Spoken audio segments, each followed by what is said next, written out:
नमस्कार दोस्तों, मैं अमित आप सबके सामने एक बार फिर से हाजिर हूं एनसीईआरटी पाठशाला के प्लेटफॉर्म पर 12th क्लास की पॉलिटिकल साइंस की एनसीईआरटी के चैप्टर 1 को लेकर, जिसका नाम है दो ध्रुवता का अंत, जिसके हम दो पार्ट्स पहले ही पढ़ चुके हैं। आज हम पार्ट 3 को पढ़ेंगे और आज हम पार्ट 3 में ये कोशिश करेंगे कि इस चैप्टर को पूरा कंप्लीट कर लिया जाए। तो इससे आगे जब हम बढ़ते हैं तो देखिए, आप मेरे चैनल से जुड़े रहने के लिए टाइप कीजिए एनसीईआरटी पाठशाला। आप जब इसको सर्च करेंगे तो ये मेरे चैनल का लोगो है जो आपके सामने आएगा, और इसको लाइक कीजिए, शेयर कीजिए, सब्सक्राइब कीजिए, और रेगुलर अपडेट्स के लिए जो टेलीग्राम चैनल भी ज्वाइन कीजिए, जिसका नाम है एनसीईआरटी पाठशाला 777। ज्यादा से ज्यादा संख्या में जुड़िए ताकि आपको रेगुलर अपडेट्स मिलते रहे। तो आइए शुरू करते हैं हम आगे इस चैप्टर को। देखिए, लास्ट चैप्टर में हमने और भी चीजें पढ़ी, तो आगे हम पढ़ते हैं जो गोर्बाचेव की सुधार नीति के बारे में। मैंने आपको जब इसके कंटेंट बताए थे तभी बताया था कि गोर्बाचेव क्या है, एक सबसे चर्चित नेता हैं, तो उनके सुधारों की नीतियों के कारण भी इसका विघटन हुआ। तो इसको समझ लेते हैं। उन्होंने क्या सुधारों की कोशिश की? उन्होंने प्रयास किया कि भ्रष्टाचार को कम किया जाए, सत्ता का विकेंद्रीकरण किया जाए। देखिए, सत्ता का विकेंद्रीकरण का मतलब है, उन्होंने कहा कि इसको डिसेंट्रलाइज करना चाहिए। ठीक है, क्यों कहा डिसेंट्रलाइज करना चाहिए? क्योंकि यहां की जो सारी सत्ता है वो रूस की कैपिटल मॉस्को में सेंट्रलाइज थी। सारी के सारे निर्णय वहीं से लिए जाते थे, वहीं के ऑर्डर्स माने जाते थे। लेकिन इनका मानना था क्योंकि सोवियत संघ 15 गणराज्यों का एक समूह है, तो कहीं ना कहीं पावर्स इनकी तरफ भी जो सेंट्रलाइज होनी चाहिए। बेसिकली इन्होंने मॉस्को से पावर को डिसेंट्रलाइज करने की बात की। ठीक है, नेक्स्ट पॉइंट, अर्थव्यवस्था का उदारीकरण। देखिए, इन्होंने अर्थव्यवस्था जो यहां पर थी, साम्यवादी अर्थव्यवस्था थी, समानता के सिद्धांत पर जो आधारित अर्थव्यवस्था थी, तो उन्होंने कहीं ना कहीं उसमें उदारीकरण को अपनाने की बात की थी। अब देखिए, यहां पर जो दो वर्ग का उदय हो गया सोवियत संघ में, जैसे कैसे हुआ बताते हैं। सुधार विरोधी साम्यवादी दल के नेताओं के मन में इस बात को लेकर असंतोष था कि गोर्बाचेव के सुधारों के कारण उनके विशेषाधिकारों में कमी आ रही है। ठीक है, देखिए, जैसा कि हमने पढ़ा था कि वहां पर एक ही दल था, साम्यवादी दल, तो कहीं ना कहीं उस दल के नेताओं को कुछ विशेषाधिकार प्राप्त थे। अब इनको ये डर सताने लगा कि कहीं ना कहीं यदि सुधार होते हैं और साम्यवादी दल की व्यवस्था बदलकर जो अनेक दलों की व्यवस्था आती है, तो यहां पर इनके जो विशेषाधिकार इन्हें प्राप्त हैं वो समाप्त हो जाएंगे।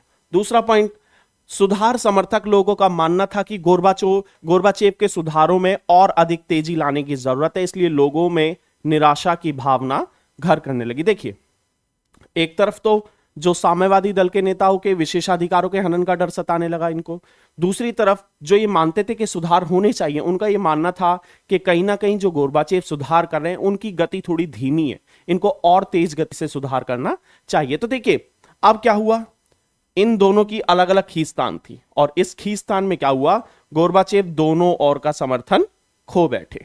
ना तो साम्यवादी दल के नेताओं का समर्थन रहा और ना ही उन लोगों का समर्थन रहा जो सुधार के समर्थक थे। उससे आगे बढ़ते हैं हम। देखिए, बाल्टिक राज्य की बात करते हैं हम। तो बाल्टिक राज्य में देखिए, रूस, बाल्टिक राज्यों एस्टोनिया, लातविया और लिथुआनिया, ये बाल्टिक राज्य हैं। ठीक है, और ये यूक्रेन, जॉर्जिया और अन्य गणराज्यों में राष्ट्रवाद का उदय और संप्रभुता की इच्छा सोवियत संघ के विघटन का अंतिम और सबसे तत्कालीन कारण साबित हुई। देखिए, यहां पर मैं इसको थोड़ा एक्सप्लेन कर देता हूं। तत्कालिक कारणों का मतलब है जो उसके करंट रीजंस रहे। तो कहीं ना कहीं इन राष्ट्रों में क्या हुआ, राष्ट्रवाद का उदय होने लगा। अब राष्ट्रवाद क्या है?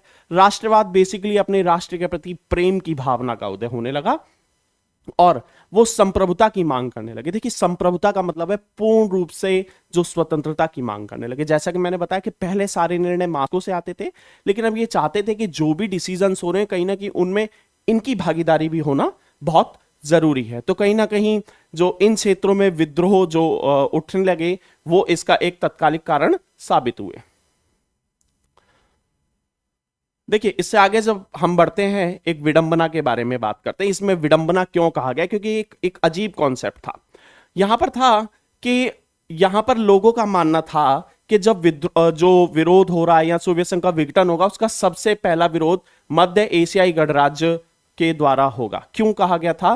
क्योंकि ये जो राष्ट्र थे, सेंट्रल एशिया के जो राष्ट्र थे, देखो, सेंट्रल एशियन कंट्रीज जो थी जो Kazakhstan, Uzbekistan, Turkmenistan, Tajikistan, Kyrgyzstan, ये सब जो कंट्रीज थी ये कहीं ना कहीं सेंट्रल एशिया के पार्ट थे और ये धार्मिक रूप से जो भिन्न थे।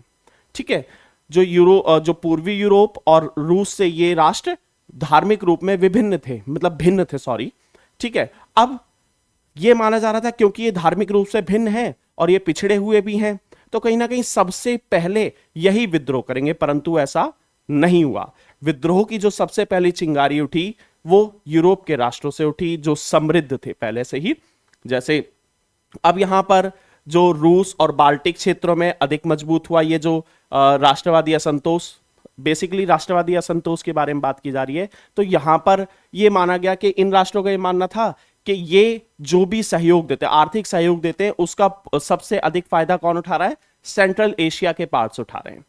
बेसिकली ये कंट्रीज इसका फायदा उठा रही हैं और जबकि पैसा इनका जा रहा है। तो कहीं ना कहीं इनको ये लग रहा था कि इन सब चीजों की जो आर्थिक क्षति है वो पूर्वी यूरोप के राष्ट्रों को झेलनी पड़ रही है और इस कारण इन्होंने सबसे पहले जो विरोध करना शुरू कर दिया।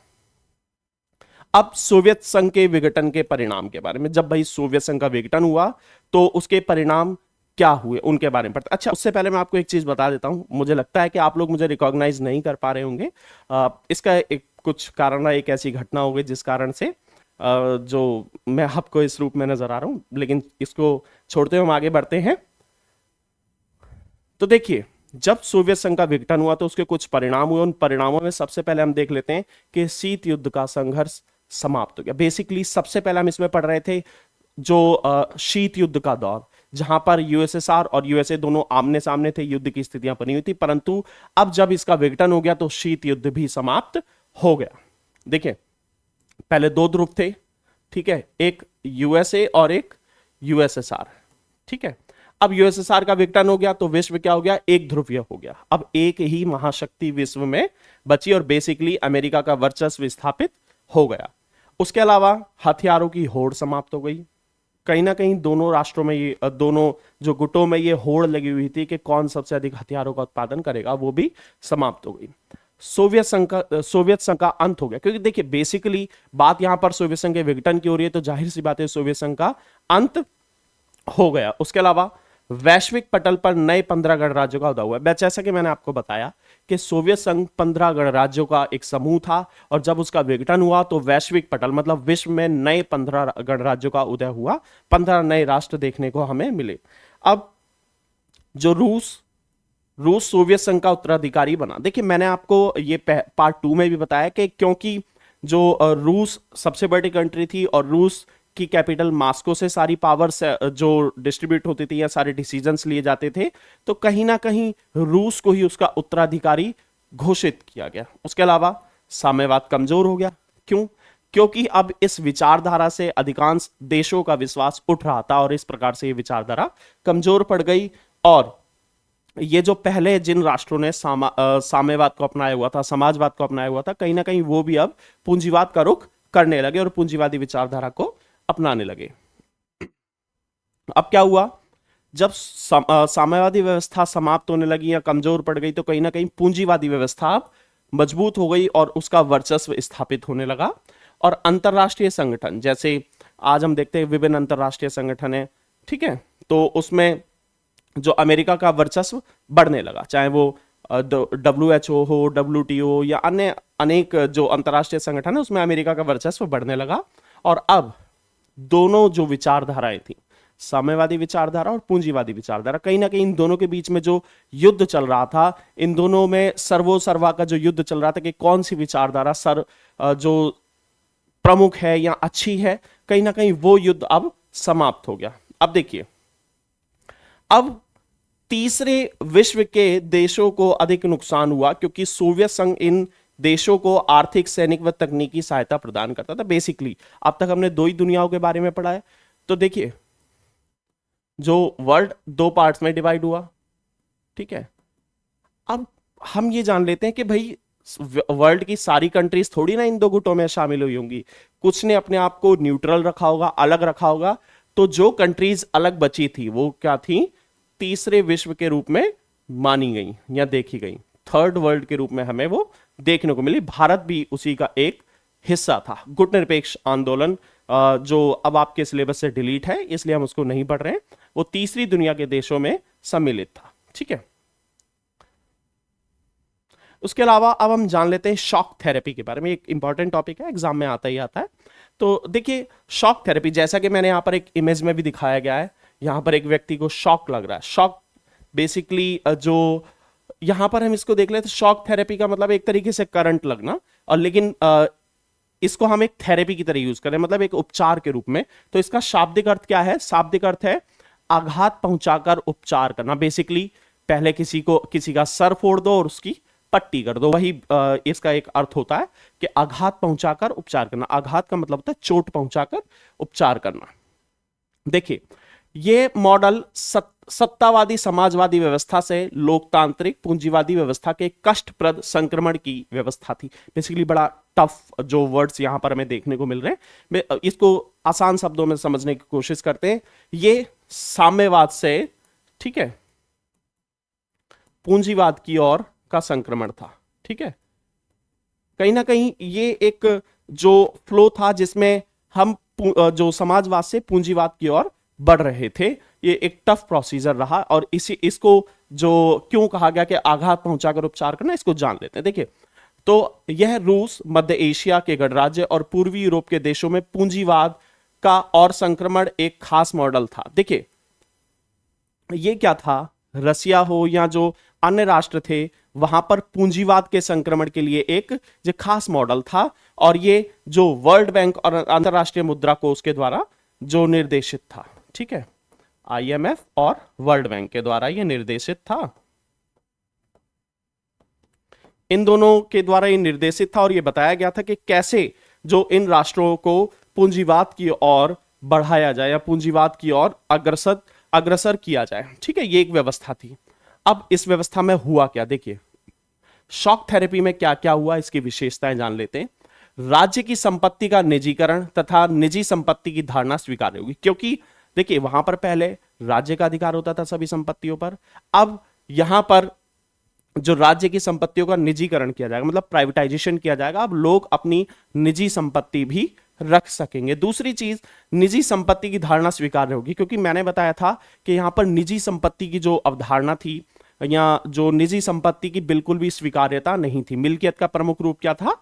जो सरकारी था। परंतु अब यहां पर जो मिल्कियत के रूप में निजीकरण को बढ़ावा देने की बात की गई। ठीक है, दूसरा, निजीकरण का अधिकार सबको प्राप्त। तो बेसिकली अब यहां पर प्राइवेटाइजेशन की बात की जा रही है कि लोग अपनी निजी संपत्ति रख सकेंगे। यहां पर बेसिकली निजी फर्म, निजी जो खेत इत्यादि, कृषि इत्यादि को भी बढ़ावा देने की बात यहां पर की। देखिए, सामूहिक फार्म को निजी फार्म में बदला गया। अब यहां पर जो सरकार के द्वारा सामूहिक फार्म कृषि कराई जाती थी, अब उसको निजी फार्म में बदला गया। मतलब बेसिकली लोग अपनी स्वेच्छा से कृषि कर सकेंगे। ठीक है, उसके अलावा व्यवसायिक क्षेत्र में मुक्त व्यापार, फ्री ट्रेड को अपनाया गया। देखिए, यहां पर पहले ये व्यवस्था क्या थी? सरकार के हाथों में थी। सरकार उस पर पूर्ण रूप से जो नीतियां बनाती थी, नीतियां निर्धारित करती थी कि वहां पर कैसे व्यापार किया जाएगा और कैसे वहां पर व्यापार को बढ़ावा दिया जाएगा। लेकिन अब यहां पर फ्री ट्रेड की बात की गई, मुक्त व्यापार की बात की गई। किसी भी रूप में हम उन प्रक्रियाओं को अपनाएंगे जो यहां पर सुधार कर सके और यहां पर जो व्यापार को बढ़ावा दे सके, इसकी अर्थव्यवस्था को मजबूत कर सके। उसके अलावा अब पश्चिमी पूंजीवादी देश प्रमुख बन गए। देखिए, अब क्योंकि जो साम्यवादी व्यवस्था कमजोर पड़ रही थी, समाप्त हो रही थी, तो यहां पर अब क्या हुआ, जो पश्चिमी पूंजीवादी देश थे, वेस्टर्न कंट्रीज जो थी, जिन्होंने अपने यहाँ कैपिटलिज्म को अपनाया हुआ था, वो प्रमुख बन गए, एक जो शक्ति के रूप में उभरने लगी। उसके अलावा साम्यवादी गठबंधन समाप्त हो गया और पश्चिम के देशों से इनके सीधे संपर्क हो गए। अब जो राष्ट्र साम्यवादी गठबंधन में, समाजवादी गठबंधन में शामिल थे, यूएसएसआर के साथ मिले हुए थे, अब कहीं ना कहीं इन राष्ट्रों ने वेस्टर्न कंट्रीज के साथ अपने रिलेशंस स्थापित कर दिए। ठीक है, और कहीं ना कहीं इनसे व्यापारिक, राजनीतिक, सांस्कृतिक विभिन्न प्रकार के जो संबंध स्थापित किए और अपने राष्ट्र के विकास को आगे बढ़ाना शुरू कर दिया पूंजीवादी जो व्यवस्था की तर्ज पर। इससे आगे शॉक थेरेपी की विशेषताओं के बाद हम पढ़ लेते हैं शॉक थेरेपी के परिणाम क्या क्या हुए, तो उनको जान लेते हैं। देखिए, अब वहां पर जो पुराना व्यावसायिक ढांचा था, जिसमें सभी चीजों पर सरकार का स्वामित्व होता था, वहां पर मिल्कियत का रूप जो राज्य का होता था, वहां पर राज्य की मिल्कियत होती थी, अब वो समाप्त हो गई। पुराना जो व्यावसायिक ढांचा था पूरी तरह से नष्ट हो गया। अमीर और गरीब लोगों के बीच में असमानता बढ़ती चली गई। देखिए वहां पर अमीर और अमीर हो गए, गरीब और गरीब होते चले गए। इसके अलावा 90% उद्योगों को औने पौने दामों पर बेच दिया गया। देखिए जब वहां पर शॉक थेरेपी आई तो वहां की जो सरकारी कंपनियां थी, जितने भी फर्म वगैरह थी, उनको बेचा गया। तो वहां पर 90% फर्म्स ऐसी थी जिनको औने पौने दाम, मतलब बेसिकली उनकी वैल्यू से बहुत कम दामों पर बेच दिया गया, और इसे विश्व की सबसे बड़ी गराज सेल भी कहा गया है। देखिए क्वेश्चन आ जाता है कभी कभी कि विश्व की सबसे बड़ी गराज सेल किसे कहा गया, तो इसमें आप बताएंगे शॉक थेरेपी के अंतर्गत जो वहां के जो फर्म्स थी या उद्योग धंधे जो थे उनको औने पौने दामों पर बेचा गया, उसे ही गराज सेल कहा गया। देखिए आगे बढ़ते हैं। माफिया वर्ग का उदय हुआ। देखिए माफिया वर्ग तो आप समझते हैं भाई, स्मगलर्स वगैरह, या जिनके पास इनकी ठेकेदारी जो पहुंच जाती है पूरी तरह से, तो माफिया वर्ग का उदय होने लगा। जो रूस की जो मुद्रा है रूबल, ठीक है, वो क्या हुई, कमजोर हो गई, उसके मूल्य में गिरावट आने लगी। बेसिकली रूसी मुद्रा कमजोर हो गई। अब आगे, अब और यहां पर क्या परिणाम हुए, यहां पर यह देखा कि भाई हम अर्थव्यवस्था में तो बदलाव करेंगे, आर्थिक परिवर्तन पर अधिक ध्यान दिया, लेकिन उसके चक्कर में क्या हुआ, वहां पर लोकतांत्रिक संस्थाओं का जो निर्माण हो रहा था उस पर अधिक ध्यान नहीं दिया गया। बेसिकली भाई वहां पर आप लोकतंत्र को क्यों अपना रहे थे, क्यों, क्योंकि वहां पर थोड़ी ट्रांसपेरेंसी आ सके, अकाउंटेबिलिटी आ सके, भाई जवाबदेही आए, वहां पर पारदर्शिता आए। लेकिन फिर भी इन सब चीजों के जो निर्माण में कोई अधिक ध्यान नहीं दिया गया ताकि वहां पर जो डेमोक्रेसी मजबूत हो सके। आगे, कहीं संसद कमजोर हो गई तो कहीं राष्ट्रपति अधिक शक्तिशाली हो गए। देखिए क्योंकि ये 15 गणराज्य थे, यहां पर हम एक गणराज्य की बात नहीं कर रहे हैं, इन सभी गणराज्यों में ये जो व्यवस्थाएं देखने को मिली, तो कहीं ना कहीं कुछ राज्यों ने क्या किया, आपने यहां पर संसद को कमजोर कर दिया, कहीं पर राष्ट्रपति को ज्यादा शक्तिशाली बना दिया। यहां पर इन राष्ट्रों में संविधान का जो निर्माण हुआ वो भी ठीक तरीके से नहीं हुआ। ये जल्दबाजी में निर्मित किए गए संविधान थे जिसमें कई खामियां हमें देखने को मिली। अब क्योंकि पहले लोगों को वस्तुएं रियायती दरों पर मिलती थी, बेसिकली सब्सिडी पर सरकार के द्वारा उपलब्ध कराई जाती थी, क्योंकि वहां पर साम्यवादी व्यवस्था थी। लेकिन क्योंकि अब यह व्यवस्था बदल चुकी थी तो वहां पर लोगों को रियायती दरों पर वस्तुएं प्राप्त होना बंद हो गई, जिससे क्या हुआ, गरीबी का और अधिक प्रसार हुआ, मतलब वहां पर अब गरीबों की संख्या बढ़ने लगी।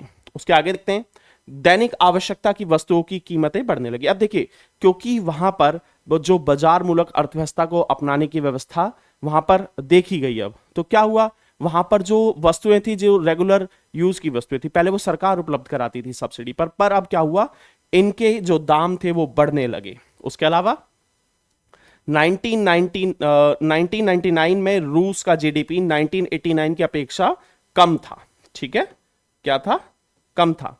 तो देखिए अब क्योंकि 1999 10 साल बाद उसका जीडीपी बढ़ना चाहिए था, पर क्या हुआ, उसका जीडीपी सोवियत संघ जब 1989 में था उससे भी कम रहा, ठीक है। तो ये शॉक थेरेपी के परिणाम थे, और इसमें और भी परिणाम है, उसको हम पढ़ लेते हैं। निजीकरण के कारण औद्योगिक ढांचा चरमरा गया था। देखिए क्या हुआ, प्राइवेटाइजेशन को अपनाया गया, तो प्राइवेटाइजेशन में क्या हुआ, पहले वहां पर तो सारी व्यवस्था सरकार के हाथों में थी, सारी जो कंपनी सरकार के कंट्रोल में थी, लेकिन अब वो पूरी तरह से समाप्त हो गई और वहां पर जो ये व्यवस्था पूरी तरह से चरमरा गई। अब वस्तुओं का उत्पादन आवश्यकता के अनुसार नहीं हो रहा था। देखिए क्योंकि जो फर्म्स थी वो कहीं ना कहीं जो सेंट्रलाइज थी पहले, अब वो प्राइवेटाइज हो रही थी, तो वहां पर जो उत्पादन की प्रक्रिया कहीं ना कहीं उससे प्रभावित हुई और वस्तुओं की आपूर्ति बाधित हुई। इससे दूध, ब्रेड जैसी दैनिक वस्तुओं की कमी होने लगी। देखिए जब उत्पादन वहां पर बाधित होगा तो जाहिर सी बात है वस्तुओं की कमी होने लगी, तो इस प्रकार से वहां वस्तुओं की जो कमी होने लगी। अब लोगों को यह फील होने लगा कि कहीं ना कहीं पहले वाली व्यवस्था ही बहुत ज्यादा अच्छी थी, तो अब लोगों को अपनी पुरानी अर्थव्यवस्था याद आने लगी कि भाई वो अर्थव्यवस्था तो बहुत बेहतर थी, जहां पर हमें अपनी जो दैनिक जो उपयोग की या दैनिक आवश्यकता की वस्तुएं में रियायती दरों पर उपलब्ध होती थी, रोजगार उपलब्ध होता था, किसी प्रकार का कोई कंपटीशन नहीं था। लेकिन अब यहां पर क्या हुआ कि ये व्यवस्था समाप्त हो गई। अब देखिए, अब क्योंकि अमीर और गरीब, जिनके पास फर्म्स आ गई वो अमीर होने लगे, जिनके पास कुछ नहीं था वो और गरीब होने लगे, तो कहीं ना कहीं एक असंतोष की भावना इन लोगों में उत्पन्न होने लगी, ठीक है, आम जनता में असंतोष बढ़ने लगा। देखिए अब इन राष्ट्रों में संविधान का गठन बिना अधिक सोच विचार के किया गया। देखिए बेसिकली क्या हुआ था, ये जल्दबाजी में बनाए गए संविधान थे, जहां पर जो काफी सारे प्रावधान ऐसे थे जो इनके राष्ट्र के बिल्कुल भी अनुकूल नहीं थे, प्रतिकूल थे। ठीक है, इन देशों में ना तो पूर्ण रूप से संसदीय प्रणाली को अपनाया और ना ही जो अमेरिकन प्रणाली को। देखिए यहां पर अध्यक्षात्मक प्रणाली होगा आई थिंक। ठीक है, तो यहां पर बेसिकली ये मैं माफी चाहता हूं, ये थोड़ा गलती हो गई होगी। ठीक है, अध्यक्षात्मक प्रणाली की यहां पर बात की तो कहीं ना कहीं ना तो संसदीय प्रणाली रह गई और ना ही अध्यक्षात्मक प्रणाली यहां पर रह गई। इसके अलावा इन राष्ट्रों में न्यायपालिका को स्वतंत्रता प्रदान नहीं की गई, जो कि लोकतांत्रिक देशों की प्रमुख विशेषता होती है। देखिए लोकतांत्रिक राष्ट्र में सबसे मेन चीज है कि वहां पर न्यायपालिका पूर्ण रूप से स्वतंत्र होती है, लेकिन इन्होंने क्या किया, इन्होंने जो व्यवस्थाएं की उसमें न्यायपालिका को स्वतंत्र ही नहीं रखा। तो अब लोकतंत्र का जो एक स्तंभ होता है वो तो आपने कमजोर बना दिया, तो ये एक लोकतांत्रिक व्यवस्था कैसे स्थापित होगी, तो कहीं ना कहीं ये जो इसमें एक ड्रॉबैक रहा इसमें। इसके अलावा अब क्यों जरूरी होती है भाई कि भाई न्यायपालिका स्वतंत्र होनी चाहिए, क्योंकि न्यायपालिका ही लोगों के अधिकारों की रक्षा करती है और सरकार पर भी अंकुश लगाती है। बेसिकली सरकार पर अंकुश लगाने का मतलब है रोक लगाती है। ठीक है, अब क्या हुआ, जिस कारण से इस व्यवस्था का विरोध किया गया कि भाई ये जो व्यवस्थाएं हैं, ये जो व्यवस्था है सत्तावादी व्यवस्था है, इससे बचने के लिए विरोध किया गया, विघटन की प्रक्रिया हुई, परंतु इसके बावजूद कुछ राष्ट्रों में शासन सत्तावादी हो गए। ठीक है, अब इससे आगे जब हम बढ़ते हैं तो इसके उत्थान के बारे में शुरू करते हैं कि भाई कुछ राष्ट्रों का उत्थान हुआ, कुछ के लिए पॉजिटिव रही चीजें, कुछ के लिए नेगेटिव रही। तो आगे बढ़ते हैं, देखिए इन देशों की अर्थव्यवस्था का उत्थान इनकी स्वतंत्रता के लगभग 10 वर्षों के बाद शुरू हुआ। देखिए क्या हुआ, जब ये राष्ट्र स्वतंत्र हुए तो जैसे भारत जब आजाद हुआ, दो भागों में विभाजित हुआ, तो कहीं ना कहीं हम भी कुछ अपनी ही लड़ाइयों से लड़ रहे थे। वो हम सेकंड बुक में पढ़ेंगे जो चैप्टर 1 में। ठीक है, जैसे एकता, अखंडता, संप्रभुता, ठीक है, ये विभिन्न चीजें होती हैं विभिन्न राष्ट्रों के लिए। तो कहीं ना कहीं कुछ इसी प्रकार की समस्याओं से ये भी जूझ रहे थे, जिस कारण से इनकी अर्थव्यवस्था का विकास इनकी आजादी के लगभग 10 वर्षों के बाद शुरू हुआ। इन देशों की अर्थव्यवस्था का उदय इन देशों में उपलब्ध प्राकृतिक संसाधनों जैसे पेट्रोलियम, प्राकृतिक गैस तथा खनिजों के कारण हुआ। देखिए अब जैसे हम सेंट्रल एशियन कंट्रीज की बात करते हैं तो इन राष्ट्रों में क्या था, जो खनिज संसाधन पूर्ण रूप से उपलब्ध थे, तो कहीं ना कहीं इन सभी कारणों से ये अपनी अर्थव्यवस्था को जो मजबूत कर सके या इनका विकास कर सके। ठीक है, यहां पर अजरबैजान, कजाकिस्तान, रूस, तुर्कमेनिस्तान, उज्बेकिस्तान, इन सब में तेल और गैस के जो बड़े भंडार हैं, जिस कारण से बड़े उत्पादक देश माने गए इन संसाधनों के। ठीक है, अन्य राष्ट्रों की अर्थव्यवस्था वहां से तेल और गैस पाइपलाइन गुजरने के कारण विकसित। देखिए भाई जिन राष्ट्रों में जो संसाधन थे वो उनसे अपने आप को विकसित कर गए, लेकिन जिनके यहां पर ये संसाधन नहीं थे, तो जब अन्य राष्ट्रों में इन संसाधनों की पहुंच की गई तो वहां तक पहुंचाने के लिए क्या किया गया, पाइपलाइंस बिछाई गई। जो पाइपलाइंस इन राष्ट्रों से होकर गुजरी और इसके बदले में उनको क्या हुआ, किराया प्राप्त होने लगा, जिससे इन्होंने अपनी अर्थव्यवस्था को मजबूत करना प्रारंभ किया। इसके अलावा अब हम बात करते हैं तनाव एवं संघर्ष के दौर की। देखिए मैंने बताया था जब भारत एवं पाकिस्तान दो नए राष्ट्र बने तो हमने भी बहुत सारे ऐसे तनाव जो देखे होंगे, भारत ने बहुत सारे ऐसे तनाव फेस किए होंगे, हजारों लाखों लोगों ने अपनी जान गंवाई होगी। ठीक उसी प्रकार से जब इन गणराज्यों का उदय हुआ तो इन्होंने भी ऐसे ही तनाव एवं संघर्ष के जो दौर से गुजरना प्रारंभ किया, तो उनके बारे में हम यहां पर पढ़ेंगे। देखिए रूस और तजाकिस्तान के बारे में बात कर लेते हैं। तो रूस के दो गणराज्य चेचेन्या और दागिस्तान, इनमें हिंसक अलगाववादी आंदोलन चले। हिंसक अलगाववादी आंदोलन का मतलब है अपने आप को इनसे स्वतंत्र या अलग होने की मांग करने के लिए जो आंदोलन चले। ठीक है, अब मास्को ने चेचन विद्रोहियों से निपटने के लिए बमबारी की। देखिए अब यहां पर चेचन विद्रोही क्यों कहा गया, क्योंकि ये चेचेन्या के थे और इन्होंने विद्रोह किया।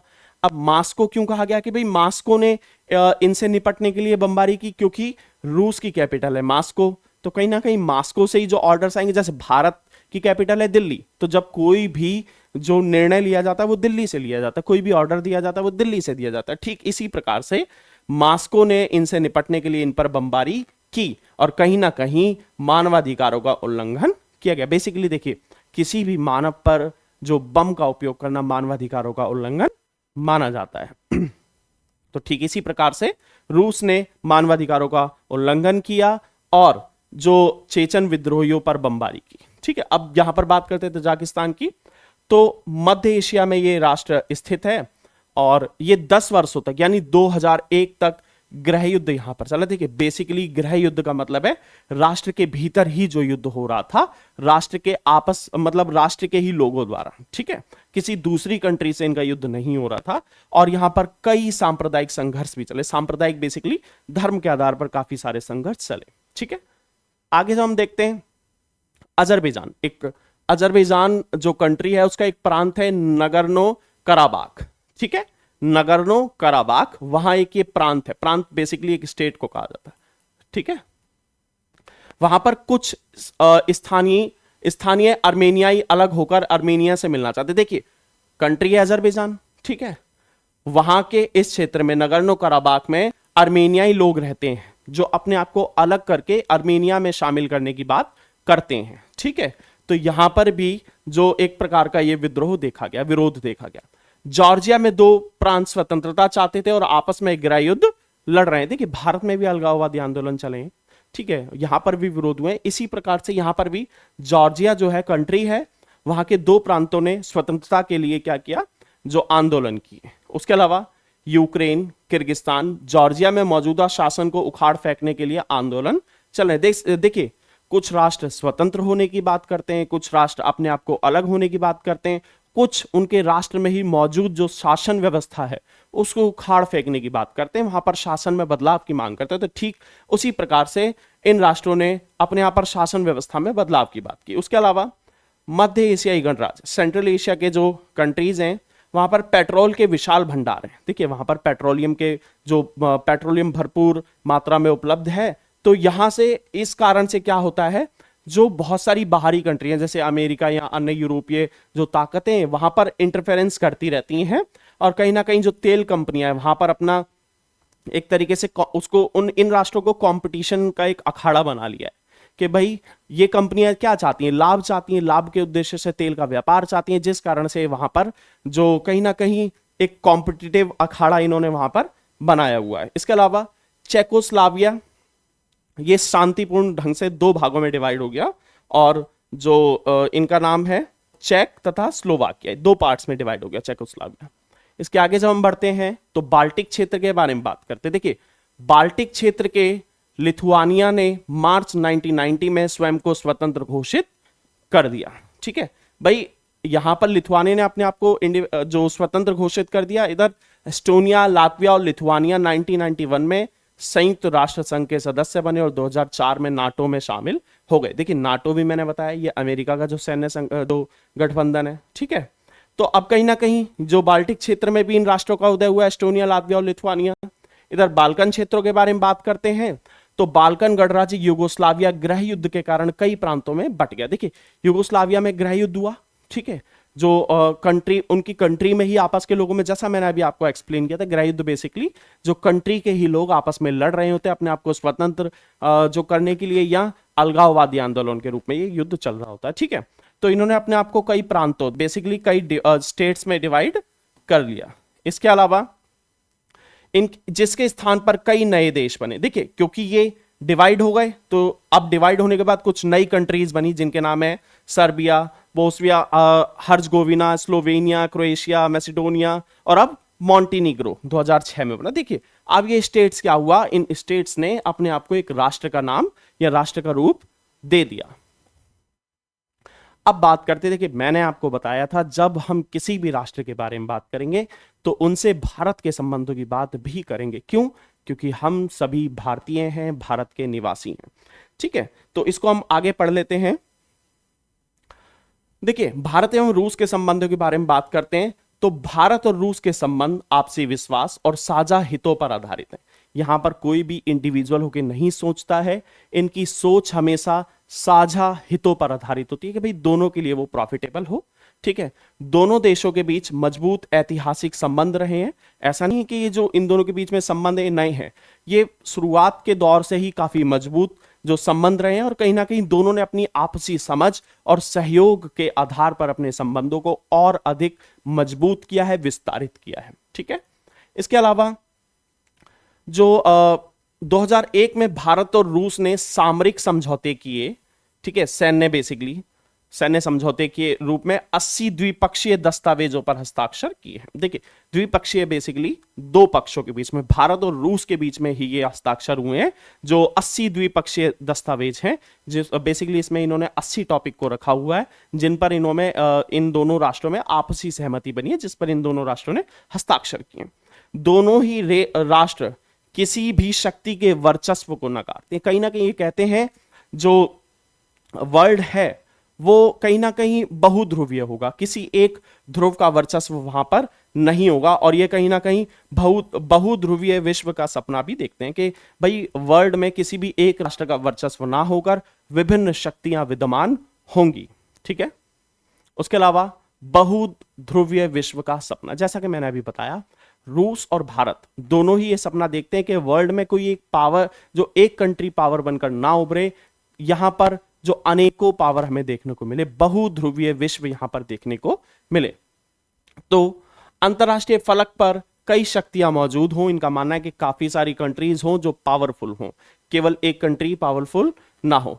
सुरक्षा की जिम्मेदारी सामूहिक हो। देखिए, जो सुरक्षा का मुद्दा जब आएगा, सुरक्षा एक चैप्टर है, इसमें हम पढ़ेंगे जहां पर हम सुरक्षा के विभिन्न प्रारूपों को पढ़ेंगे कि सुरक्षा किन किन मायनों में महत्वपूर्ण है और किस प्रकार से सुरक्षा का मतलब केवल बाहरी आक्रमण से नहीं है। तो ये उस चैप्टर में हम डिस्कस करेंगे, तो उस चैप्टर को समझने के लिए मेरे साथ जुड़े रहिए। ठीक है, आगे क्षेत्रीयताओं को ज्यादा जगह मिले। यहां पर बेसिकली माना गया है कि कहीं ना कहीं जो क्षेत्रीयता है, जो रीजनैलिटी है, उसको कहीं ना कहीं जगह मिलनी चाहिए कि और यदि किसी एक राष्ट्र का वर्चस्व होगा तो वो क्षेत्रीयता को बढ़ावा नहीं देगा। ठीक है, इसके अलावा अंतरराष्ट्रीय संघर्षों का समाधान बातचीत के माध्यम से। इनका मानना है कि क्योंकि देखिए अंतरराष्ट्रीय स्तर पर हमें ऐसी विभिन्न समस्याएं देखने को मिलेंगी, विभिन्न राष्ट्रों के बीच ऐसी समस्याएं देखने को मिलेंगी जो कहीं ना कहीं युद्ध का जो रूप ले सकती है, परंतु इन राष्ट्रों का, भारत और रूस दोनों का ही मानना है कि इन समस्याओं को हमें बातचीत के माध्यम से सुलझाना चाहिए। इसके अलावा सभी देशों की अपनी स्वतंत्र विदेश नीति हो। इनका मानना है कि किसी भी राष्ट्र की जो विदेश नीति है उसमें किसी अन्य राष्ट्र का हस्तक्षेप नहीं होना चाहिए। वह राष्ट्र स्वतंत्र रूप से अपनी विदेश नीतियों का जो निर्माण करेगा या जो फैसले या निर्णय लेगा। ठीक है, संयुक्त राष्ट्र संघ जैसी संस्थाओं द्वारा फैसले लिए जाएं। बेसिकली यहां पर माना गया कि किसी अन्य राष्ट्र के इंटरफेरेंस से ज्यादा बेहतर है जो संयुक्त राष्ट्र संघ जैसे मंच का उपयोग किया जाए, जहां पर सभी राष्ट्रों की सर्वसम्मति से निर्णय लिए जाएं। इन संस्थाओं को अधिक मजबूत, लोकतांत्रिक और शक्ति संपन्न बनाया जाए। देखिए, यहां पर संयुक्त राष्ट्र संघ जैसे जो संगठन है या अन्य जो अंतरराष्ट्रीय संगठन है, कहीं ना कहीं इसमें ट्रांसपेरेंसी आए, अकाउंटेबिलिटी आए, इनको और अधिक मजबूत बनाना चाहिए, डेमोक्रेटिक बनाना चाहिए, लोकतांत्रिक बनाना चाहिए, ताकि जो वर्ल्ड में कोई भी एक कंट्री अपनी जो वर्चस्व को स्थापित ना कर सके। ठीक है, भारत के लाभ। अब देखिए, भारत के लाभों में हम जब बात करते हैं तो यहां पर कुछ मुद्दों को जान लेते हैं। कहीं ना कहीं कश्मीर मुद्दे पर सदैव जो रूस ने भारत का साथ दिया है। ठीक है, यूएनएससी में जब भी कश्मीर का मुद्दा उठा है तो रूस का समर्थन सदैव भारत को प्राप्त हुआ। उसके अलावा ऊर्जा आपूर्ति हमें रूस से हमेशा प्राप्त हुई। हमारे यहाँ पर बहुत सारे जो ऐसे जो संयंत्र हैं जो इनकी मदद से स्थापित किए गए हैं। ठीक है, अंतरराष्ट्रीय आतंकवाद से संबंधित सूचनाओं का आदान प्रदान। देखिए, कहीं ना कहीं जो इंटरनेशनल टेररिज्म है उसके लिए जो इंफॉर्मेशंस हमें जो रूस से भी मिलती है और हम रूस को भी ये इंफॉर्मेशंस प्रदान करते हैं। इसके अलावा पश्चिमी एशिया तक पहुंच बनाने में, क्योंकि हम साउथ एशिया में विद्यमान है, ठीक है, हम दक्षिण एशिया में विद्यमान है और पश्चिम एशिया में रूस है, तो कहीं ना कहीं हम जो पश्चिम एशिया तक पहुंच बनाने के लिए रूस के साथ हमारे संबंधों का सही होना, अच्छा होना बहुत जरूरी है। चीन के साथ अपने संबंधों में संतुलन लाने के लिए, क्योंकि देखिए कहीं ना कहीं चीन और रूस के संबंध थोड़े से अच्छे रहे हैं, एक समान जो वहां पर विचारधाराएं रही हैं, तो कहीं ना कहीं हम चीन से अपने संबंधों को संतुलित करने के लिए रूस की मदद ले सकते हैं। इसके अलावा रूस से तेल का आयात किया जाता है, जैसे कि पेट्रोलियम इत्यादि। अभी हाल ही में जो ट्रंप द्वारा टैरिफ लगाने की जो नीतियां चल रही है, कहीं ना कहीं वो इस विवाद से जुड़ी है। हालांकि हम उस पर अभी नहीं जाएंगे क्योंकि ये जो पार्ट 3 है फिर बहुत बड़ा हो जाएगा। ठीक है, रूस भारत की परमाणविक योजनाओं के लिए भी महत्वपूर्ण है। देखिए कहीं ना कहीं भारत में जो भी परमाणु योजनाएं चली हैं, चाहे वो ऊर्जा संयंत्रों से संबंधित हो या जो परमाणु जो हथियारों से कहीं संबंधित हो, कहीं ना कहीं रूस का समर्थन हमें सदैव प्राप्त हुआ है। रूस और भारत विभिन्न वैज्ञानिक परियोजनाओं में भी साझेदार है। देखिए कहीं ना कहीं बहुत सारे जो प्रोजेक्ट्स है, साइंस के प्रोजेक्ट्स हैं, वो भारत और रूस के सहयोग के आधार पर जो साझे रूप से चल रहे हैं। ठीक है, रूस ने भारत के अंतरिक्ष उद्योग में भी जरूरत के वक्त क्रायोजेनिक रॉकेट देकर मदद की। देखिए रूस भारत का एक बहुत ही सच्चा और अच्छा मित्र माना जाता है। जरूरत के समय पर सदैव रूस ने भारत की मदद की है। ठीक इसी प्रकार से अंतरिक्ष उद्योग में, स्पेस इंडस्ट्री में उन्होंने हमें जरूरत के समय पर क्रायोजेनिक रॉकेट देकर हमारी मदद की थी। इससे आगे बढ़ते हैं हम रूस के लाभ। देखिए ऐसा तो है नहीं कि भाई सारे लाभ भारत के ही होंगे, कहीं ना कहीं रूस के भी लाभ होंगे, क्योंकि ताली तो दोनों हाथों से बजेगी, एक हाथ से नहीं बजेगी। ठीक है, और कोई भी रिश्ता हो दोनों तरफ से चलाया जाता, कोई एक तरफ से कोई रिश्ता नहीं चलाया जाता। ठीक उसी प्रकार से रूस और भारत का जो रिश्ता है वो भी दोनों तरफ से चलाया जा रहा। अब यहां पर रूस के लाभ के बारे में जान लेते हैं। देखिए भारत रूस के लिए हथियारों का दूसरा सबसे बड़ा खरीदार है। देखिए हमारे यहां पर जो जितने भी हथियार होते हैं हम ज्यादातर रूस से ही खरीदते हैं। ठीक है, भारत रूस से अपने ऊर्जा आयात को भी बढ़ाने का प्रयास करा। बेसिकली वहां पर से हम जो एनर्जी प्रोजेक्ट्स हों या विभिन्न जो ऊर्जा संसाधनों की बात की जाए तो कहीं ना कहीं हम रूस के साथ उनके लिए विभिन्न समझौते और संधियां कर रहे हैं। ठीक है, भारतीय सेना अधिकांश सैन्य साजो सामान रूस से ही खरीदता है। देखिए भारतीय सेना में जितने भी जो आज साजो सामान है, जितने भी ऑब्जेक्ट्स यूज किए जाते हैं, मोस्ट ऑफ वो रूस से ही खरीदे जाते हैं या खरीदे गए हैं। उसके अलावा भारत रूस से तेल भी आयात करता है, तो कहीं ना कहीं हम उनकी अर्थव्यवस्था को जो एक मजबूती प्रदान करते हैं उनसे हम तेल खरीद कर। ठीक है, आगे बढ़ते हैं। भारत और सोवियत संघ के संबंध, ये तो हम जो प्रेजेंट में रूस के साथ संबंधों की बात कर रहे थे, लेकिन मैंने बताया था क्योंकि भारत और रूस के संबंधों का इतिहास बहुत पुराना, तो इतिहास में जब जाएंगे तो रूस क्या था, यूएसएसआर था। तो भाई यूएसएसआर के साथ संबंधों की बात करेंगे ना हम, तो यूएसएसआर के संबंधों के साथ बात करते हैं हम। तो इसके आर्थिक संबंध देखिए, सोवियत संघ ने भारत को शुरुआत से ही औद्योगिक सहायता देना शुरू कर दिया था। मैंने बताया था क्योंकि जो राष्ट्र जो नव स्वतंत्र राष्ट्र थे उनको रूस ने सदैव आर्थिक सहायता प्रदान की थी ताकि वे अपने आप को और मजबूत कर सकें। ठीक है, और कहीं ना कहीं अमेरिका के लिए एक चैलेंज इन्होंने क्रिएट किया था, तो उसी रूप में सोवियत संघ ने भारत की भी आर्थिक मदद की थी। उसके अलावा सोवियत संघ ने भारत के बोकारो, भिलाई, विशाखापट्टनम यहां पर इस्पात के सार्वजनिक जो कारखानों को आर्थिक एवं तकनीकी सहायता प्रदान की। देखिए बेसिकली यहां पर जो ये संयंत्र स्थापित किए गए थे बोकारो, भिलाई इत्यादि में, इनके लिए जो सोवियत संघ ने हमें आर्थिक और तकनीकी, ठीक है, इकोनॉमिक और टेक्निकल दोनों प्रकार से हमें हेल्प की थी। इसके अलावा भारत में जब विदेशी मुद्रा का अभाव था, मतलब कमी थी, ठीक है, तब सोवियत संघ ने भारतीय मुद्रा को आधार मानकर व्यापार किया। बेसिकली जो व्यापार के माध्यम के रूप में इन्होंने